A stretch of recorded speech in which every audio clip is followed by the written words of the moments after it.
so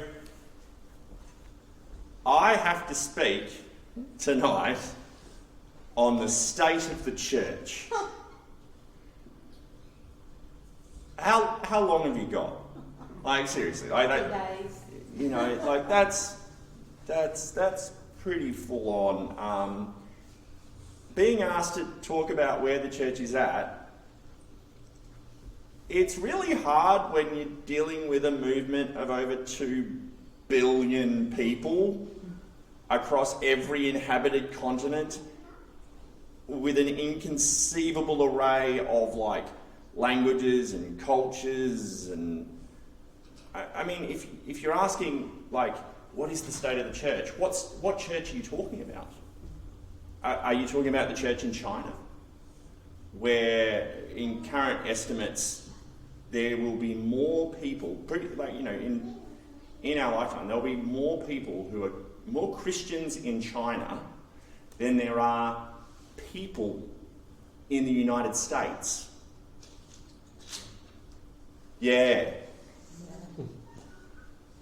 Right? Are you talking about the church in Nepal? In Nepal, the church has exploded. Christianity has exploded in Nepal over the last decade, from non-existent to like a real worry for the Nepalese government. Like, they're freaking out. There is just a ridiculous amount of people coming to Christ there. Are you talking about the Russian church?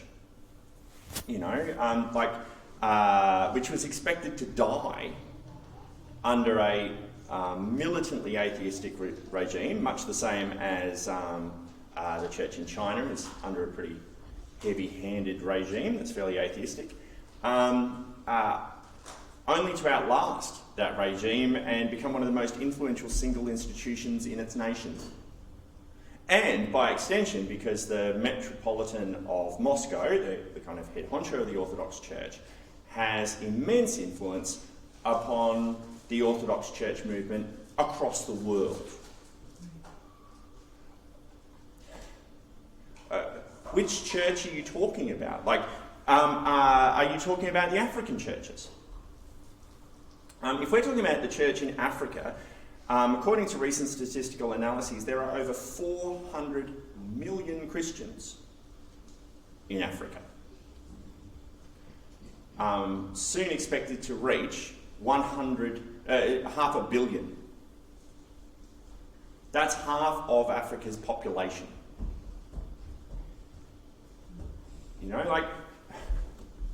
Which is it? Is it this one? Is it this one? Is it this one? This is a Brazilian favela. Is it the church in Brazil? Or is it the Korean church, one of the largest single nations of Christians in the world, home of the largest church building in the world, Yoido Church? Is it the Mexican church, or the Iranian church, or the Egyptian church, or the Indian church? And you kind of get my point. I think when we hear the question of what is the state of the church, there is a tendency for us to think that conversation really needs to be about the Western church, as if that's all that exists or all that matters. Yet that is, I will gently say, an extremely imperialistic, condescending, and to be quite honest, racist perspective. And it's also just so small scale. Christopher J. Wright remarks this. He says, the map of global Christianity that our grandparents knew has been turned upside down. At the start of the 20th century, so 1900, only 10% of the world's Christians lived in the continents of the South and East. 90% lived in North America and Europe, along with Australia and New Zealand. Yay. But at the start of the 21st century, 100 years later, at least 70% of the world's Christians live in the non-Western world, more appropriately called the majority world, because there's actually more people in those areas as well. More Christians worship in Anglican churches in Nigeria each week than in all the Episcopal and Anglican churches of Britain, Europe and North America combined. And if you chucked in Australia and New Zealand, it wouldn't make a scrap of difference, right?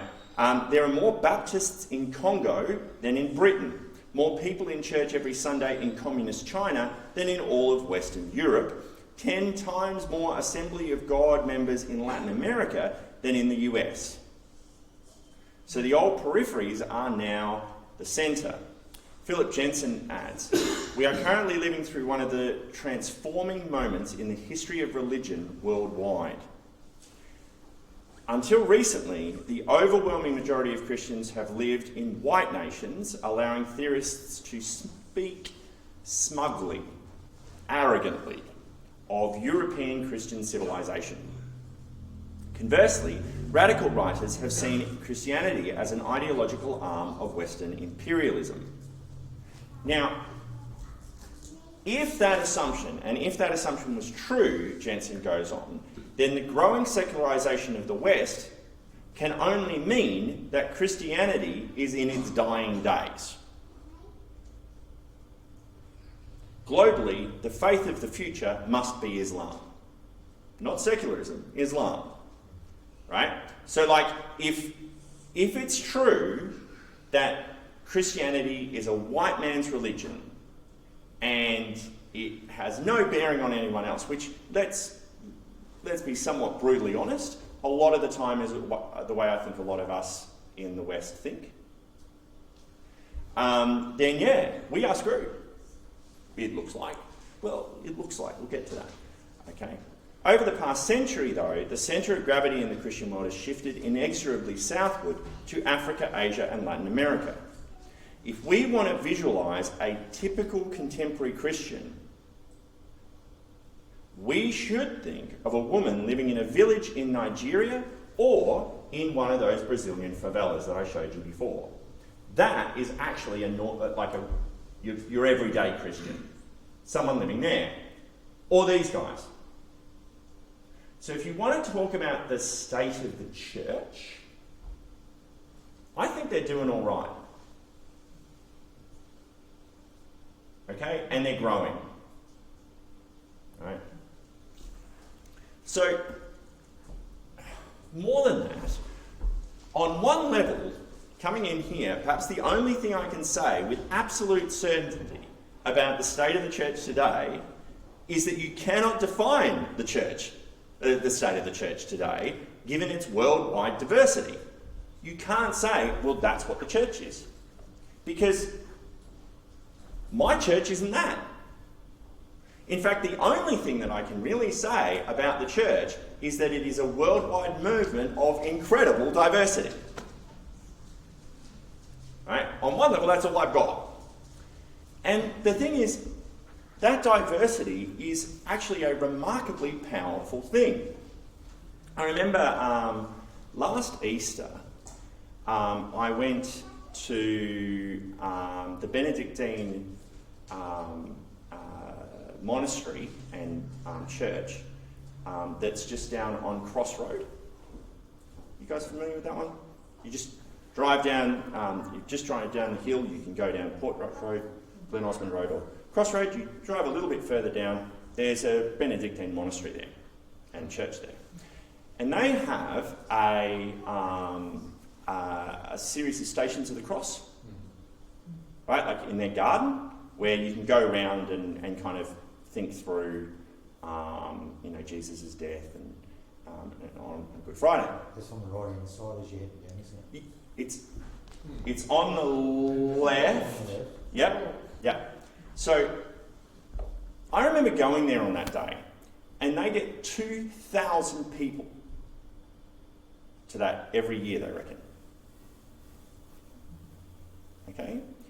Now the thing is, I remember looking at it, and it was easily it was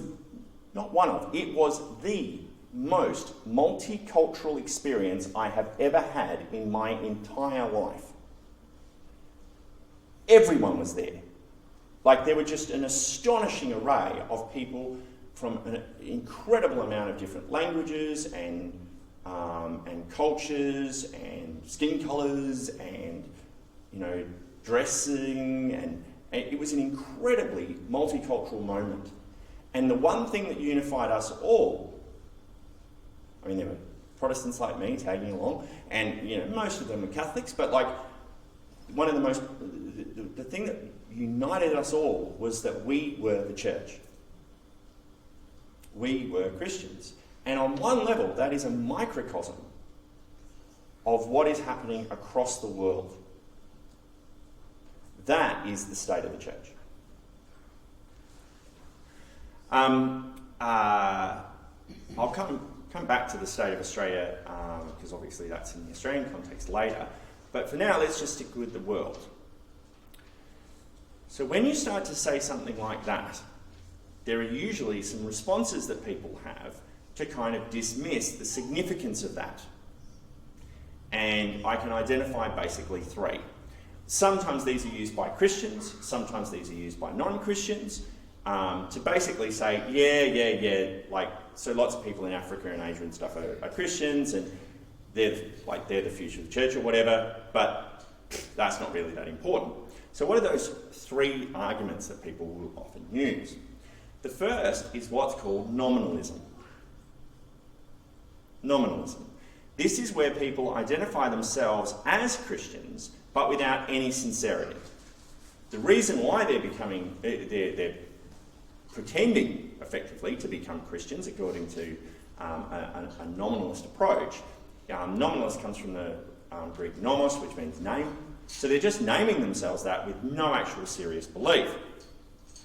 And why? Because they're doing it just to get perks. Perks from wider society, and especially a government that is sympathetic to Christianity. So nominalism works on the thing of, I'm not really Christian, but I get a really good health plan if I do. From the government or whatever. And the government will pay us a lot of money or give me an extra leg up. I'll get a job more likely if I'm a Christian, so sure, whatever, because Christianity and the state are such buddy-buddies. The problem with that is that simply cannot make sense in many of the contexts that I just described. Can you honestly tell me that people in flipping communist China are nominally Christian? What about, in Iran? Or India? India, last year, the Indian government pushed out every single Christian NGO because they want to stop the growth of Christianity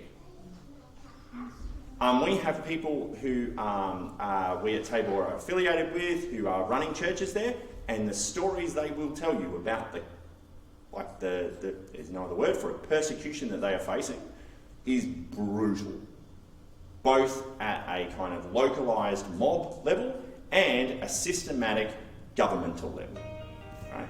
So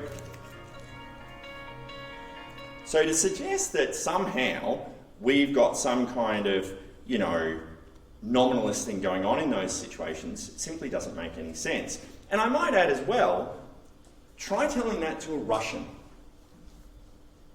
Try telling a Russian Orthodox person that the only reason why they're Christian is because of the perks they get from government. Now, it is true that people like, Putin and that have embraced the church quite adamantly within there as a valued social structure within the society. But it's not that long ago that was not the case. And the story of the Russian church is one of a determined, dogged defiance of everything that the government was throwing at them. To suggest to the Russians that they are only Christians because of the government perks would be profoundly insulting. Right? And you just got to understand Russian, this is a quick digression, you just got to understand Russian spirituality. Central to Russian spirituality is a dignity in suffering. Any of you guys know Russian spirituality much? A real dignity of suffering. That in suffering and marginalisation and that kind of stuff, Christ can be felt. Read Dostoevsky's Crime and Punishment or Resurrection or something like that for 5 minutes. You'll get the gist of where I'm coming from here. So it's deeply culturally imbibed in them. And 70 years of communist rule would kind of help tag that along, So, So I'm not really convinced of nominalism in those contexts. The next reason that people will often dismiss this is usually a more internal one. It's one that Christians will use. And it's what I call sincerity, or more than that, just ticking the right boxes. You know what I mean? So we might look at a person from an African church and they might worship in a different way, have certain emphases that are a bit different from us and stuff like that. And we might, there's that sideways glance you give people where you're like, are you on the same wavelength faith-wise as me? And there can be a tendency for people to look at that kind of thing and go, yeah, those people think they're Christians, but they haven't ticked the right doctrinal boxes to actually be legitimately classed as Christian, like me. Okay? They don't have the right theological emphases or whatever. I want to recognise that a variety of groups have this kind of an approach that are quite prominent.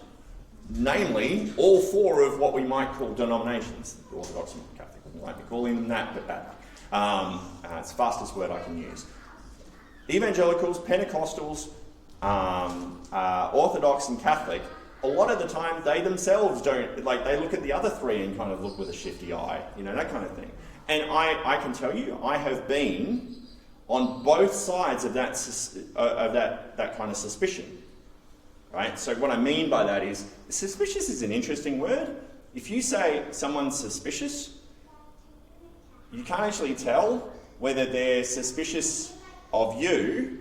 He's very suspicious. It could be, are you suspicious of him? Or he's very suspicious about that guy. You know what I mean? You can't figure out from that who's the object and the subject of that sentence.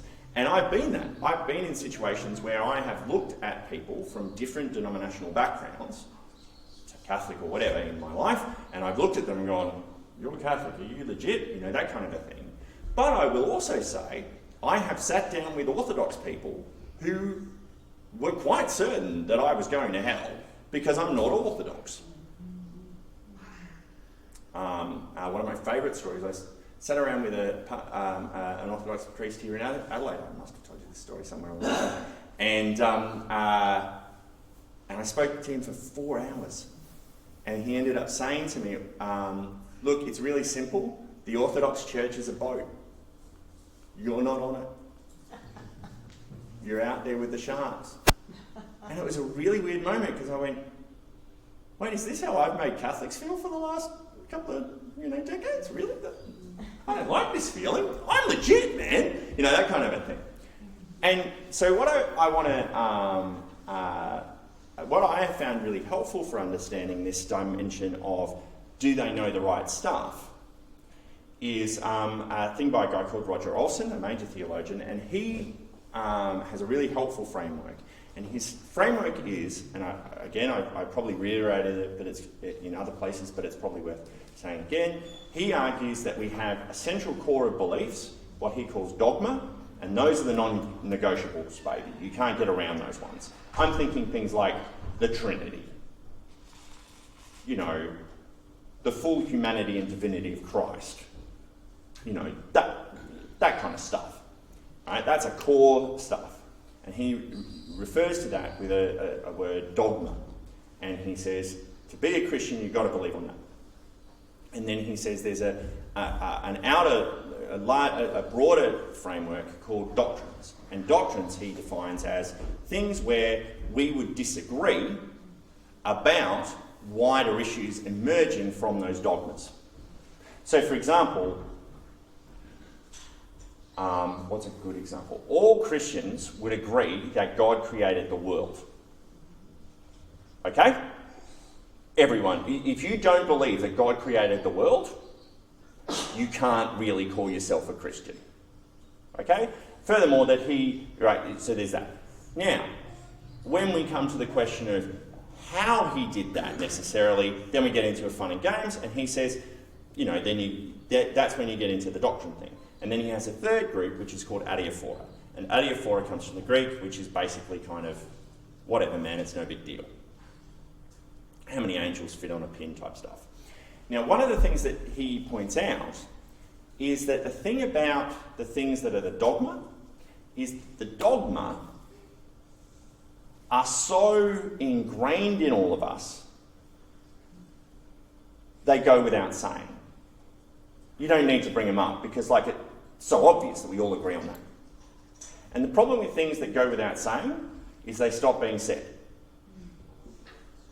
So then what happens is that we're all sitting around and we argue about the only thing that we can really argue about, because we can't argue about any of that stuff because that's right in the centre and we all agree on that.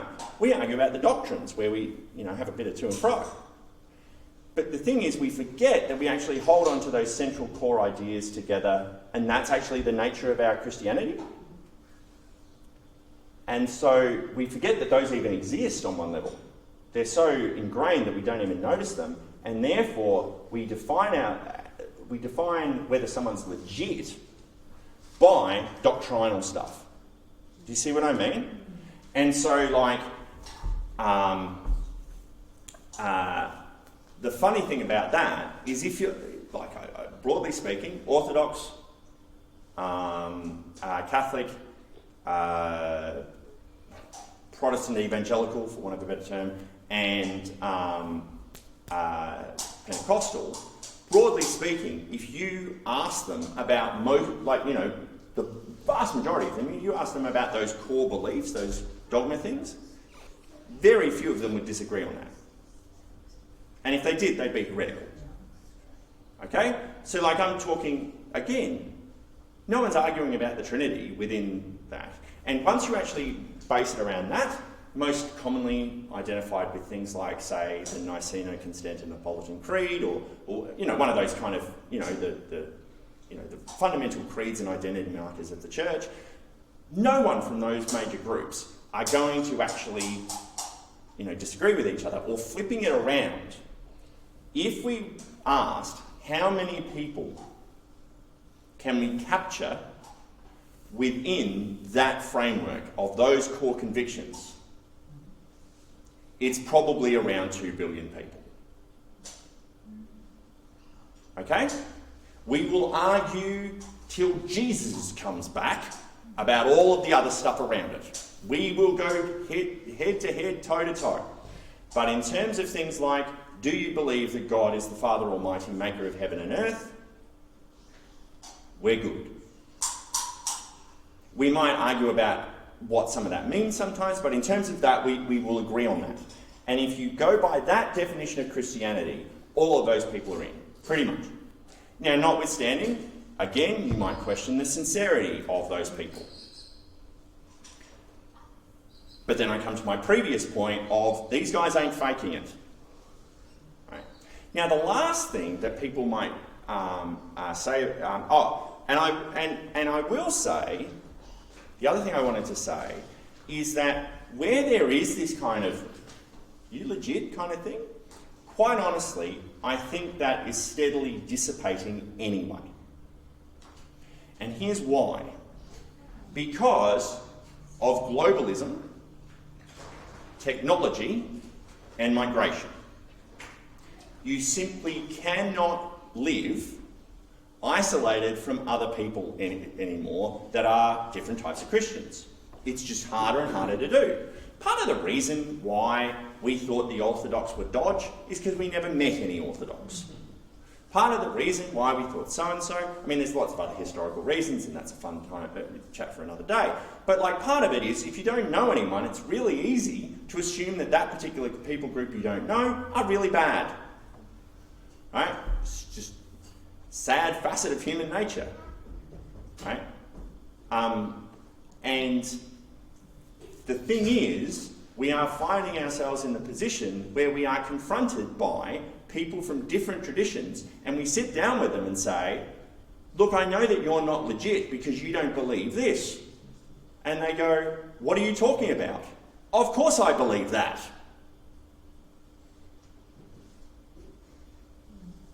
You don't believe this particular point of dogma. Yeah, I do. Really? But you don't believe this particular dimension of doctrine? No, I don't. And I don't like that you disagree with me on that. I think you're wrong.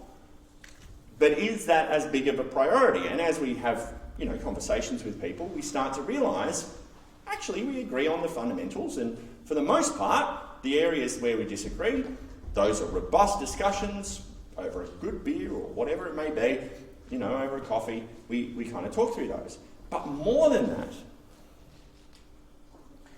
we actually start to realise it's really hard to meet someone from a different Christian tradition, let's put it in those terms, and hang out with them for long enough that you actually see how they worship Christ, how they love their Bible, how they do all this amazing stuff, and not go, wow, they really love Jesus. If you don't believe me, come here 2 weeks ago when Chris Stavridis was here. Now, Chris, I would call Chris a good friend of mine. Do I agree with Chris on all manner of topics, not least of all the one that he talked about last time that you guys caught up? Do not. I have robust discussions with Chris on all manner of topics all the time. But I would be absolutely the last person to suggest that he does not have a genuine love and commitment and relationship with Jesus Christ. Or that he is not pursuing godliness or all that kind of stuff. You know what I mean? Why? Because I've talked to the guy, and I've met with the guy, and I've heard his faith journey, and all that kind of stuff. Right? And this is what I mean when we're actually hanging out with people. And the thing is, more and more of us are hanging out with people from different cultures who call themselves Christians. Right? This from Roger Olson. Roger Olson says, a unifying Christian vision of the church may seem to be a pipe dream, but in reality, it need not be that. In spite of continuing debates between theologians and church officers, the laity, ordinary church members, are already forging ahead with visible, if not institutional, unity of the church. While bishops and theologians, denominational executives and seminary professors anxiously discuss how to achieve, quote, visible and institutional unity of the churches, Roger Olson says, ordinary lay Christians in movements such as the charismatic movement, lay renewal weekends, Bible study groups and ecumenical worship services, and apologetics groups like this are already practicing visible unity across denominational lines. I mean, honestly, there are probably people, just 2 seconds, honestly, there are people here that are from vastly different denominational backgrounds from me. And I think you're okay. Right, you say who Roger Olson is? Yeah, so Roger Olson is a prominent theologian from Waco, Texas at Baylor University. So, and like I said, this is evidenced in Chris. It's evidenced in Green Team. This is the other thing. When you actually are in the trenches with other Christians, serving in the vast arrays of ways that Christians are serving in our communities and across the world, you realise they're not doing it to get a perk from the government. They're doing it because Christ's love compels them, just as he compels you. Which comes back to the fact that we are all the church. Now, the problem with that definition, where Olson's going in terms of it's lay people who are leading it, is lay people are ordinary people. And so another key reason why people might dismiss the validity of this global sense of the church is what I call the elitist argument.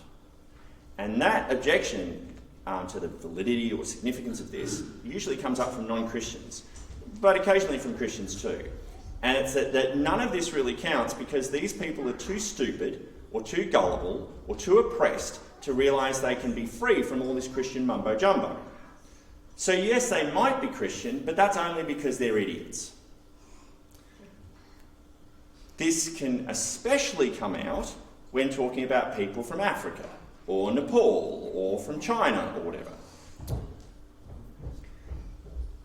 To that, I will just quickly say, check your racism. I think it is incredibly imperialist to suggest that because they're not like us and have not been educated in the way that we have been, they're too stupid to make up their own minds. I've lectured in Africa. And let me tell you, while those people didn't have the same kind of education as I have had, man, I learned a thing or two from those people. Right? I can honestly say they knew Jesus and the reality of him in their lives in ways that humbled me. And that is not my isolated experience. Having spoken to a lot of people who are very educated, got doctorates like me, they would readily say the same thing about spending time with Christians from other cultures. One of my colleagues, long-standing colleagues from here, she went over to the Chinese church and she was teaching biblical studies to an underground church in China. And any time that she mentioned a Bible passage and that they needed to go through like a Bible passage, she would just mention the Bible, like the reference, like, you know, Hebrews 2:15 or whatever, and they would just recite it. They wouldn't pull out their Bibles, they'd just recite it. Why? Well, because they'd get shot if they had a Bible. So to suggest that these people are too stupid seems somewhat rude. When you actually meet these people, and it's an interesting thing, Christianity tends to compel people from different cultures to meet each other. It's an interesting phenomenon about Christianity. It tends to compel people to meet people from a different culture. Historically, it's a very consistent facet of the sociological phenomenon that is Christianity, right? When you actually meet these people, the prevailing sense I've noticed we whites have is not condescension, it's humility. It's humility at their courage, wisdom, and depth of faith and character. Now, that was a fair old bit, and you might be saying, okay, so it's not just whites and that kind of thing, it's a worldwide thing, and yes, it's not nominal, and yes, it's this. Okay, fair enough. Made your point and everything like that. But what about us? Just for a minute, like, what's the state of the church here in like Australia, where I'm at? Because the thing is, I ain't in Africa. You know, good for them, but like, I'm looking around my backyard, and I want to recognise that that's probably a really good point. I recognise that most of us are wanting to really focus more here on our own contemporary situation in our own English-speaking context, here in Australia, and kind of by extension, the US and the UK. Fine. Let me start by saying this. There is absolutely no doubt that the church has taken a battering in these environments over the last few decades. No arguing that at all. We are all well aware of serious institutional problems. We are all aware of clerical child abuse. We are all aware of wider scandals of power abuse, corruption and hypocrisy. And those themselves are serious things that need to be taken very seriously by the church and in a conversation like this. They are so serious that, notwithstanding I don't have the time to go any further because I just have to mention them, they are worthy topics for a future apologetics thing in each of them in their own right. I take that very seriously. I want to take very seriously that there has been a massive decline in the church's influence over society's morality and people identifying as Christians, right, within our Western context over quite a long time, and increasingly rapidly. I want to recognise that there has been a significant growth in a very aggressive, powerful,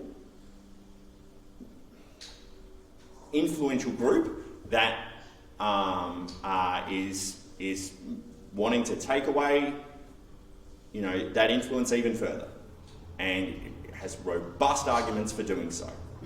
Now atheism and all that kind of stuff. I want to take that all seriously, and if you look at all of that, you could well look at that and say that the church in our area is screwed. As I said before, if that's the case, maybe we pack up and everything, and then what happens is we all go off to Africa or something like that. Totally get that. Leslie Newbigin, who was a famous missiologist, he argued that we live in a post-Christian society that is quite like they've tried it and they didn't like it. So anytime that we come to them and say, hey, like if you go over to Africa and they've never tried it before, you say, hey, try Christianity. And they go, well, never tried it before, let's give it a shot, that kind of thing. But when you do it here, everyone goes, yeah, we tried that, it sucked, that kind of a thing. And Newbigin said that makes Western society the hardest people group in the world to reach and to change. And fair enough. That is evidenced most notably in the rise of what's called the nuns. Not as in, N-U-N. That'd be awesome if we had a whole flurry of nuns running around. Flurry? Okay, anyway. What is the plural of nuns? Gaggle? No, okay. So, nuns as in N-O-N-E-S. And what I mean by that is, as many of you are probably aware, the rise of people who, when they're asked what religious affiliation you have, they say, none.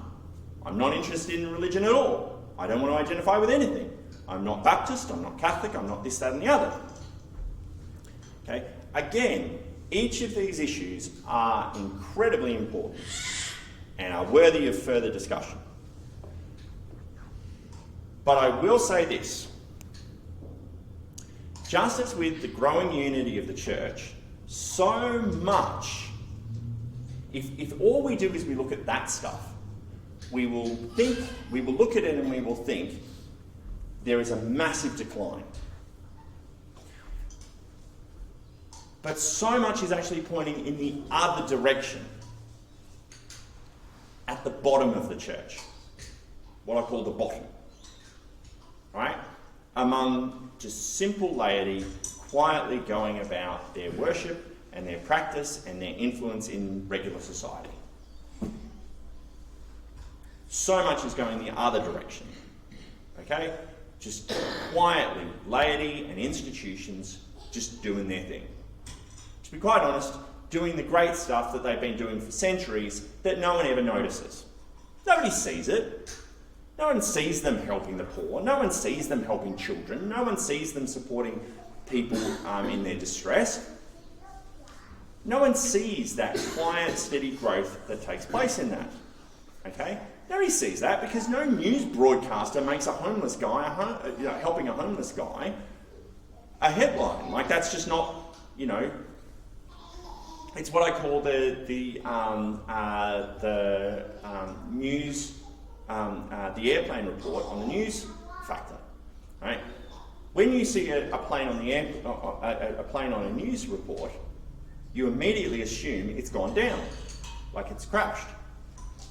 Why? Because that's the only time that they talk about it. Now, if all you ever did is, if the only way that you understood flight and plane travel was through watching the news, you would presume that planes are falling over all the time, and it's probably the most dangerous place to fly, way to travel. You wouldn't dare get on a plane. In reality, it's the most safe way, statistically, to travel. Why? Because no one goes to on a news report, no news journalist is running around going, and there's another one that flew perfectly safely. They only point out the disasters. And similarly with us, there's no newsworthiness about Christians just doing good stuff and growing and helping people. All of that kind of just Doesn't get noticed. Now, theologically, none of that should come as a surprise, because that's just how God rolls. God traditionally, like throughout the biblical narrative and throughout most of church history, flies under the radar with his people.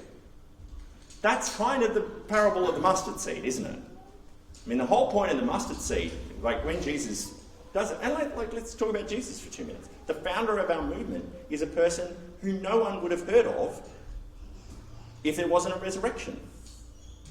He'd be an obscure little guy from some part of the world that no one cared about. People like Jesus died all the time and no one cared. It was like, a yearly kind of thing to just kill off some crazy revolutionary. I mean, that happened all the time. Right? No, you don't know any of those people, neither do I. Right? If not for the resurrection, we wouldn't even know who Jesus was. And Jesus himself frames things in that way. Most people don't know who most Christians are. They don't even notice it. That's the parable of the mustard seed. The mustard seed is a tiny seed, but it's also a weed. The whole point of him using that within his context, where people know this, is you put the seed in there, and it's a weed. It's like, any of you guys got kikuyu grass? Right? It's great when you want it. It's a pain in the butt when you don't, because it just goes under the surface. You don't even see it. It just takes over everything. And you don't even know that it's taken over everything until it's in every facet of your backyard and it's too late.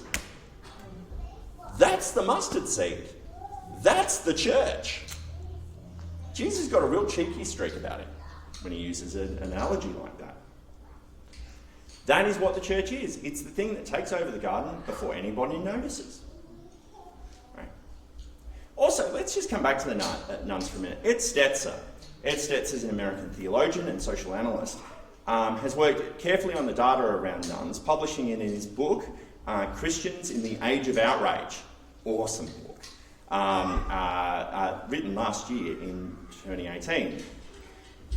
Returning to our discussion before about nominalism, he recognises that, of course, what that nominalism thing was indeed a dynamic in Western contexts such as the US and here in Australia. This is why we assume that everyone else was nominalist, because we knew so many people who were in our context. Because in our context, it wasn't like communist China. You could get a perk because you were a Christian, right? Okay. People did fake their Christianity to get ahead. Yet as the influence of Christianity has waned, so has their need to do so. That looks like a sharp, rapid decline in the church. Right?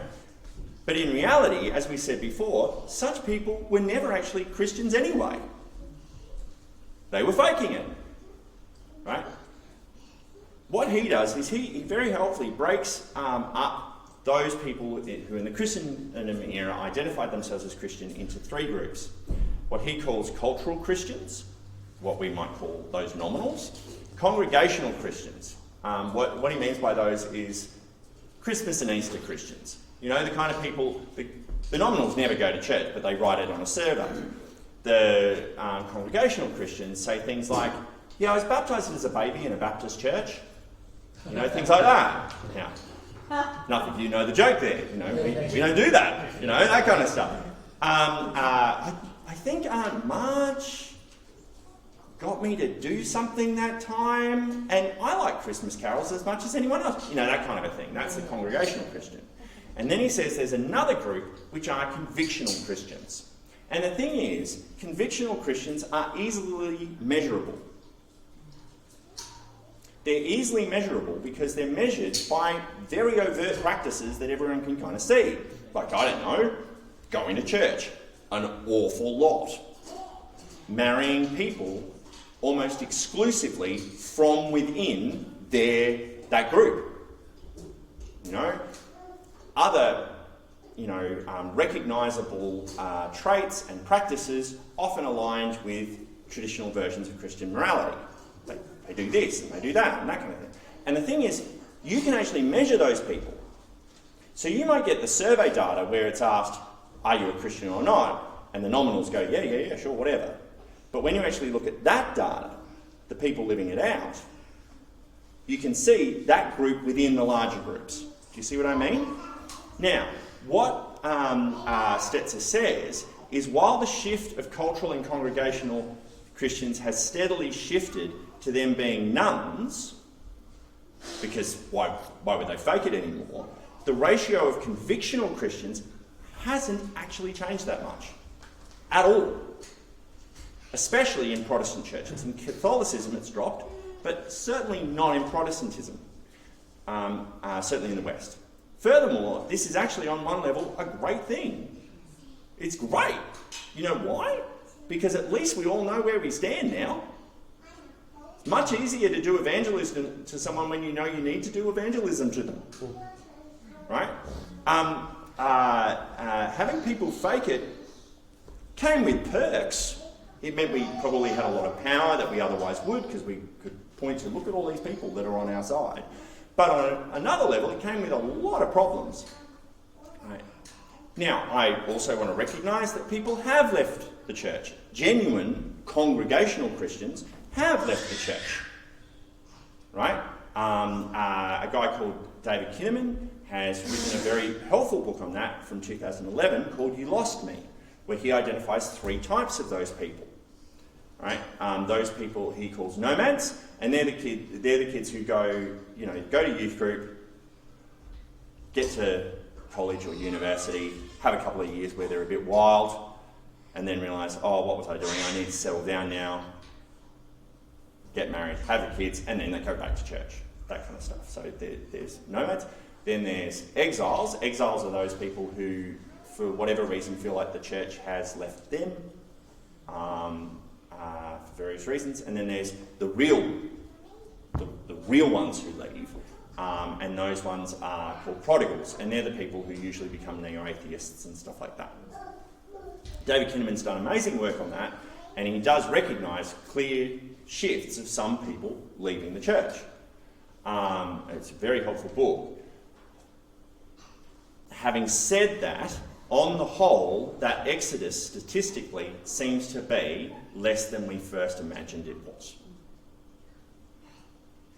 Right? It's definitely something that we as Western Christians need to take very seriously, but it's not as bad as we thought it was. Statistically, as I said, the rate of Protestants has not actually changed that significant when we define it by actual, committed, convictional Christians.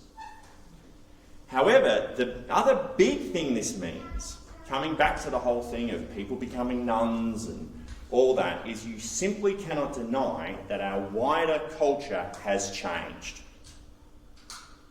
And we all feel that, don't we? Our wider culture has changed. It has taken a largely different worldview. A worldview that we might call secularism or something like that.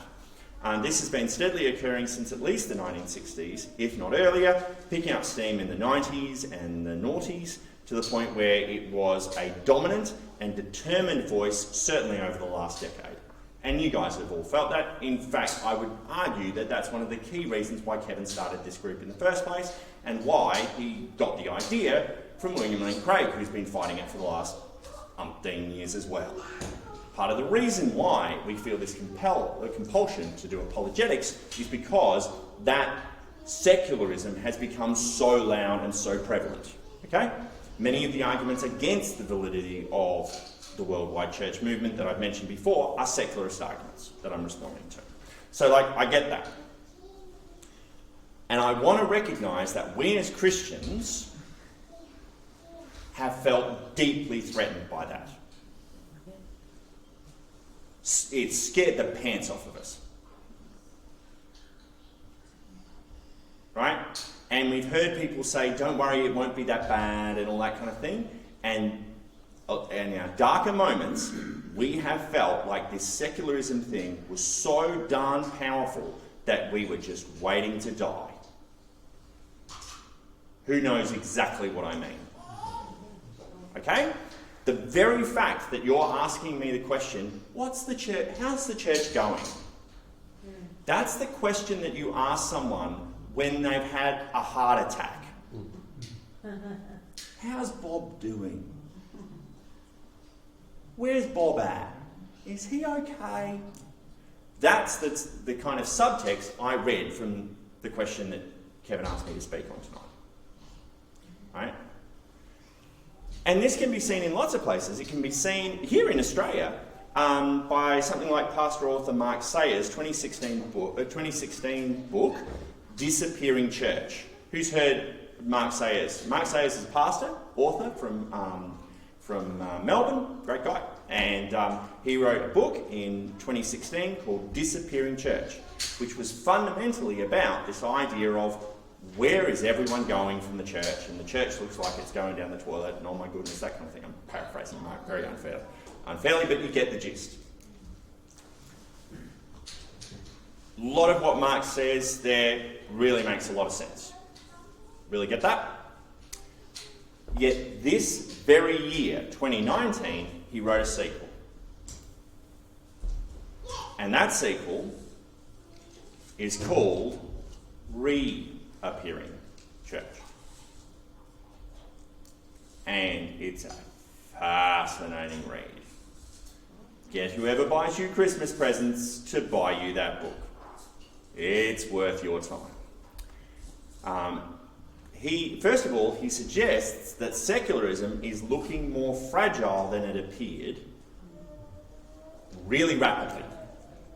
Like, it's actually looking really fragile, more fragile than it did recently, like a couple of years back. Right? He writes this: the secularist progressive creed is looking weaker than it initially appeared.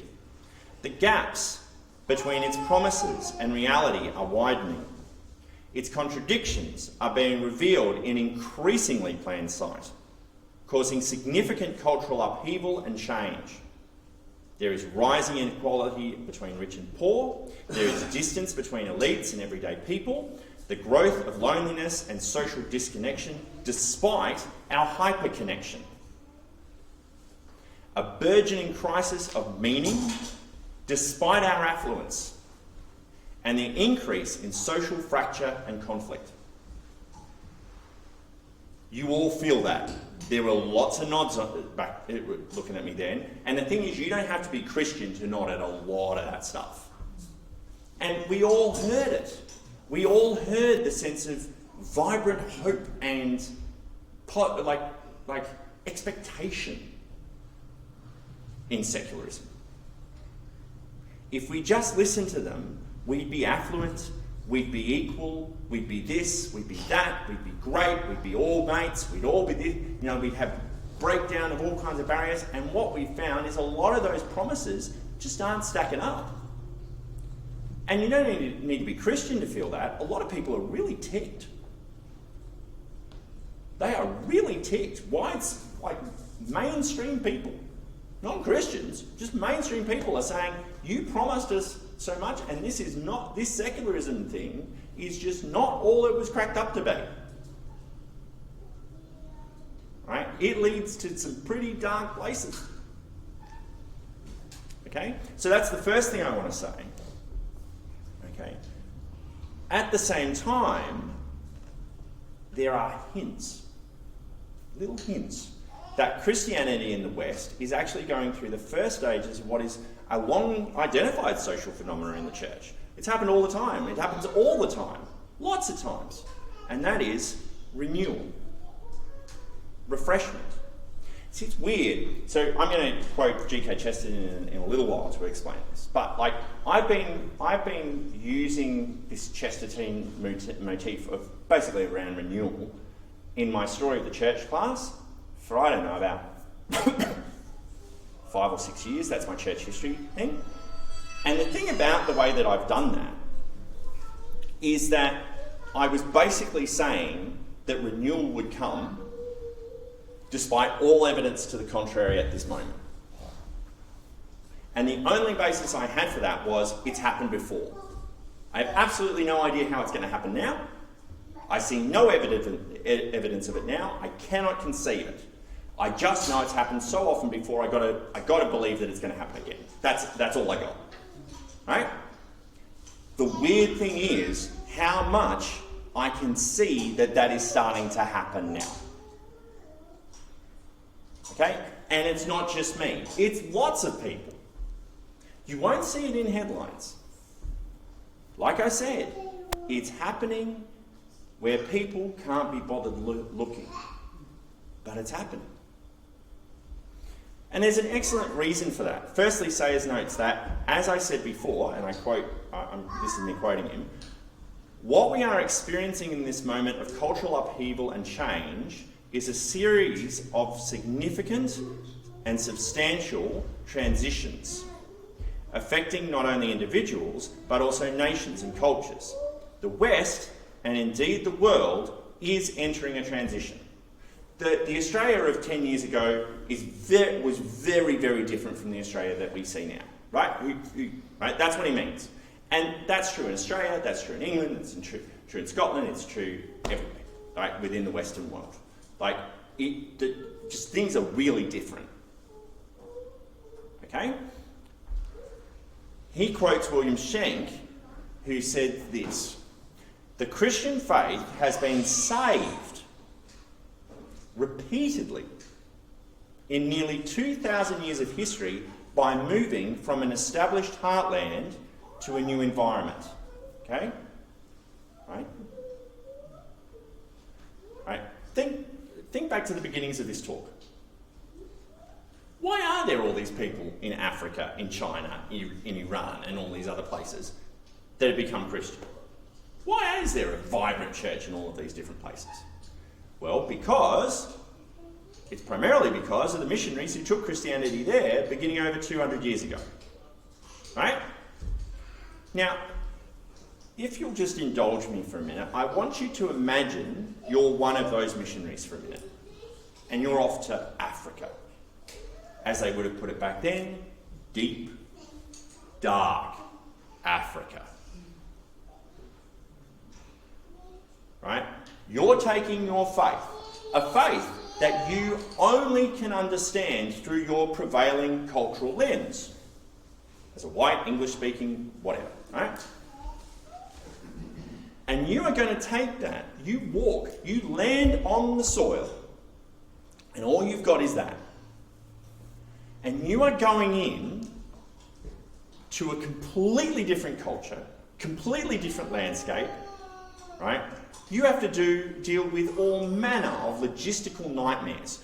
You have to deal with different language, different culture, different cultural norms, different cultural expectations, some that you resonate with and a lot you don't, right? People initially hostile to what you're on there for. Flipping lions and crocodiles and malaria and mosquitoes. You've got to deal with all of that, okay? When you imagine yourself there, are you going, oh, this will be a breeze? How insurmountable the task of converting that area must have seemed at times to those people. It would have seemed insane. Okay? The degree of, I can't think of any other word, faith you would need to actually try, to actually spend a fortune to get there and all the rest of it, with the odds of you succeeding, would have been you would have had to be crazy to do it. I say that with the deepest respect to all of them. The faith they needed would have looked like madness to a lot of people. Right? Why? Because it was just so different a context, right? Could they have ever imagined in their wildest dreams that it would be this? Right? Could they have comprehended that would be the case 100 years, 150 years later? And yet here we are. But while we often focus on how that changed those people's culture, what Schenck is pointing out here is how much those movements changed our culture. They revitalised our churches. They inspired us. They transformed our worldviews on things. They created globalism. Right? Andrew Walls talks about this. Andrew Walls is a great missiologist and historian. And he talks about how prior to the missionary movements, Africa was just one big blank kind of thing on a map. No one knew anything there. It was only because missionaries went there that we started to realise they had what was going on in those places, right? Okay, so globalism happened because of Christianity, right? Right? And the thing, what that reveals, what Schenck's saying is, the changing what we'll call cultural scenery revitalised the church. And now for the kicker for Sayers. He states, the cultural transition we are living through has placed us in a new environment without us physically moving. The contested, changing culture is a new land in which we find ourselves.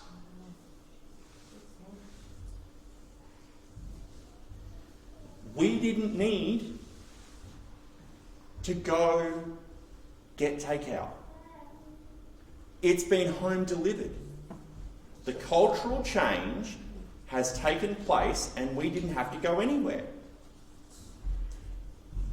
And just as with those missionaries, the emotions that I was just articulating for you, that they get off the boat and they go, whoa, how intimidating, how on earth are we going to deal with this?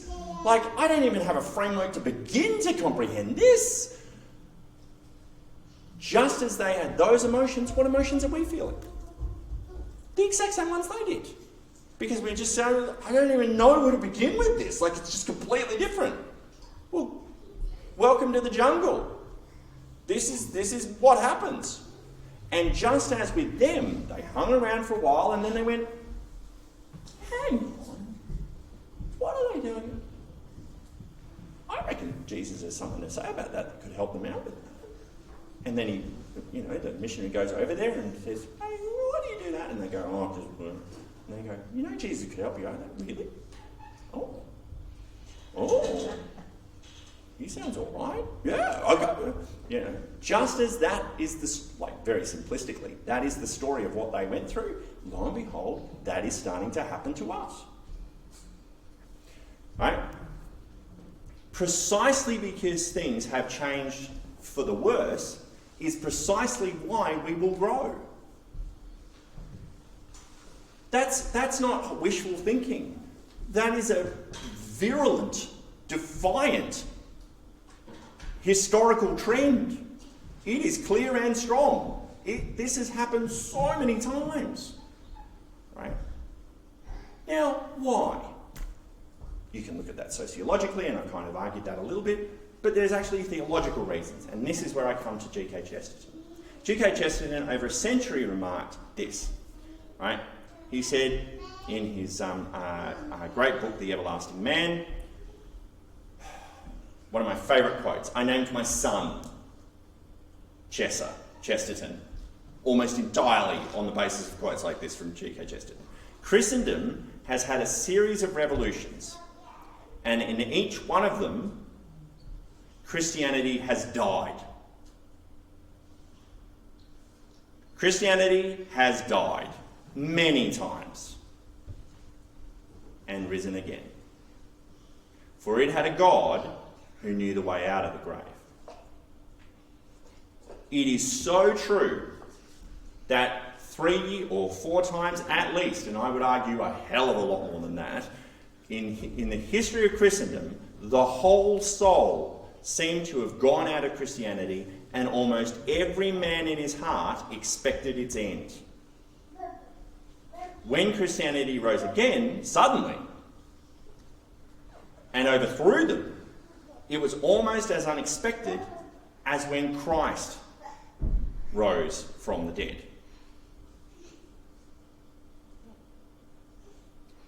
What is the state of the church?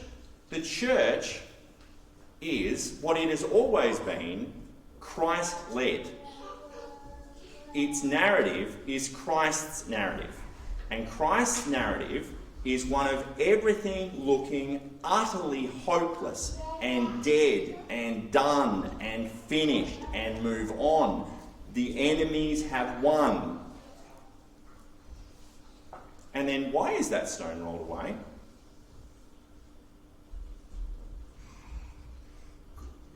I don't have time, because I spent 13 weeks on it in my Story of the Church class. I don't have time to tell you all of the myriad, surprising, ridiculous, low odds, incredible ways that this has happened throughout history. But it has. And I can already see it happening now. What is the state of the church? Well, maybe it's dying, at least in the West. And that's when it rises again. Right? Why? Well, I think we can actually go deeper than that. Elaine Heath writes this amazing book. It's called The Mystic Way of Evangelism, a contemplative vision for Christian outreach. This is from 2008. Isn't that the weirdest title you've ever heard for a book in your life? Right, but this is what Elaine Heath writes. She says, the history of God's people is a history of life cycles. A history of clarity about call and identity, followed by complacence, followed by collusion with the powers, followed by catastrophic loss. Contrary to being a disaster, the exilic experiences of loss and marginalisation are what are needed to restore the church to its evangelistic place. On the margins of society, the church will once again find its God-given voice to speak to the dominant culture in subversive ways, resisting the powers and principalities and standing against the seduction of the status quo.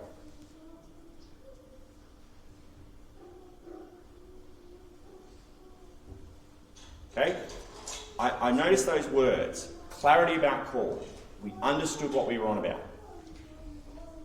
Then, and identity. And then we get complacent. We've won. It's easy.